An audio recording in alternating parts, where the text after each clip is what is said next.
Benim en sevdiğim millet Türklerdir. En sevdiğim başkan da kim? Tayyip Ağabeyim. Benim gerçek ismim de Davut'tur, Donald değil. Soy ismim de Turan'dır, Trump değil. İmam Hatibi Erzurum'da bitirdikten sonra maddi durumumuz kötü diye Amerika'ya göç ettik. İsmimiz böyle Donald Trump olarak biri Donald dedi, biri David dedi. Böyle kaldık işte. Şimdi bu Obama denen devamsız, tamam mı? Tayyip Ağabey'in yüzüne gülmüş, hep arkasından iş çevirmiş. Ama sorsan kötü benim. Her poku ben yiyirem zaten. Kime sorsa her şeyi Trump edir, he mi? Türkiye'ye hiç adil davranılmamış. O Obama denen, şimdi bak küfür edeceğim, olmayacak. Her şeye işte hayır, hayır, hiçbir şeye kabul, her şeye hayır demişler. Her şeye hayır demişler. Ben hiçbir zaman hayır demedim. Ya ben referandumda bile Türkiye'ye geldim, evet dedim, oy kullandım ya.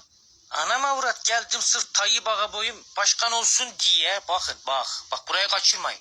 Sırf başkan olabilmesi için $2000 uçak bileti verdim, geldim, oy kullandım.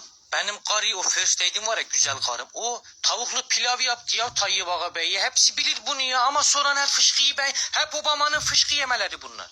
Kimse onu konuşmuyor. Bak gitti benim kardeşlerim Rusya'dan S-400 aldı. Para ver dediler yani bunları. Ya diyelim o Obama Karslıdır. Aslında o Karslı Obama etti her şeyi. Bak benim papazıma el koydu Türkiye. Benim sesimi çıkarttın mı? Dedim varsın papaz olmaz olsun. Ben de Müslüman olurum dedim, şehadet getirdim. Ben her gün cuma namazına giderim, bilir misin? Bak ben hele daha Instagram'larda Obama'yı takip edirsiniz. Beni de takip edin da, kurbanınız olayım. O Obama'nın pok yemeleri yüzünden Türkiye şimdi bu halde. Fırıldak ya.